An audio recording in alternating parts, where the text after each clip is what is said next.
नमस्कार, सुस्वागतम, अभिनंदन। कैसे हैं आप सब? ईश्वर से प्रार्थना करती हूँ कि आप सब स्वस्थ रहें।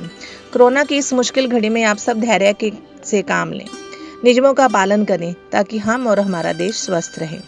आइए दोस्तों, आज बात करते हैं उन लोगों की जो लोग घटिया सोच वाले होते हैं।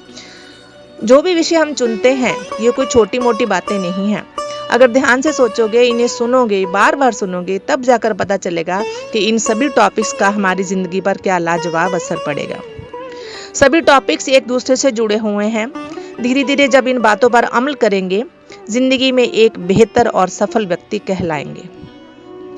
हम बात कर रहे थे कि घटिया सोच वाले लोगों की, कि किस तरह से ये सिर्फ नौजवानों पर नहीं बल्कि बड़ों पर भी बुरे असर डालते हैं। एक कहानी जो सुनाने जा रही हूँ इसी से संबंधित है। चील का अंडा एक मुर्गी के घोंसले में रखा गया था। समय आने पर अंडा फूटा और उसमें से निकला चील का बच्चा। खुद को चूजा मानते हुए पलने लगा। चील का बच्चा वही करता जो मुर्गी को करते देखता। वह कूड़े में से खाने के लिए दाने ढूंढता, मुर्गी की तरह बांग देता और हर काम उसी की तरह करता। वह कभी भी थोड़ी सी ऊंचाई से ज्यादा नहीं उड़ पाता, क्योंकि मुर्गी भी ऐसा ही करती थी। उसने एक दिन आसमान में एक चील को उड़ते हुए देखा। उसने मुर्गी से पूछा, कौन है वे सुंदर चिड़िया? मुर्गी ने जवाब दिया, वह चील है। वह एक तेज तर्रार चिड़िया है, लेकिन तुम उसकी तरह आसमान में कभी भी नहीं उड़ सकते, क्योंकि तुम एक मुर्गी हो। इसी तरह चील का बच्चा उड़ने के बारे में कभी भी सोच नहीं सका, और इस बात को सच मानकर उस चील के बच्चे ने जो मुर्गी की तरह पला, दोबारा नहीं सोचा कि मैं उड़ जाऊं। वह एक मुर्गे की तरह ही सारा जीवन जिया और मरा भी। वैसे अपनी समझ और दूर की ना सोचने की वजह से, या समझो अभाव से, उसने खुद को अपने पैदाइशी गुणों से महरूम रखा। कितना बड़ा नुकसान हुआ।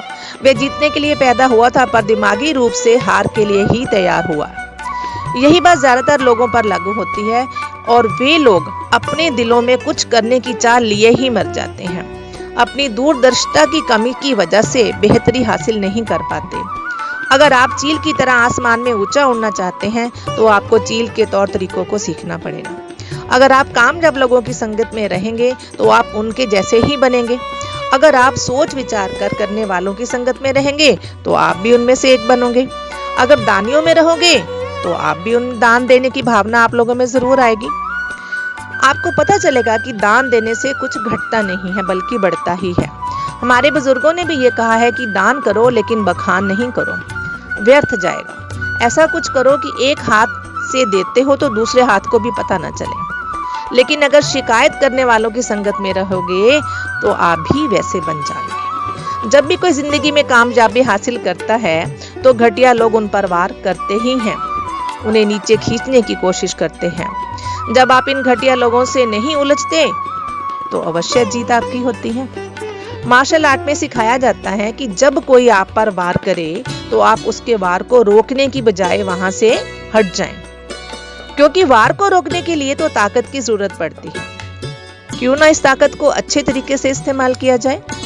इसी तरह घटिया लोगों से उलझने के लिए उनके स्तर तक आना पड़ता है, और यही वे चाहते हैं, क्योंकि अब आप उनमें से एक ही हो गए हैं। आप में और उनमें कोई फर्क नहीं रहा। सो दोस्तों, घटिया सोच वाले लोगों को अपने ऊपर हावी ना होने दें। याद रखें कि एक इंसान का चरित्र सिर्फ इस बात से नहीं जाहिर होता कि वह कैसी संगत में रहता है, बल्कि इस बात से भी वह कैसी संगत से दूर रहता है। ठीक है, नमस्कार। मिलते हैं अगले वीडियो में एक नए टॉपिक के साथ। अपना और अपने पर ख्याल रखिएगा।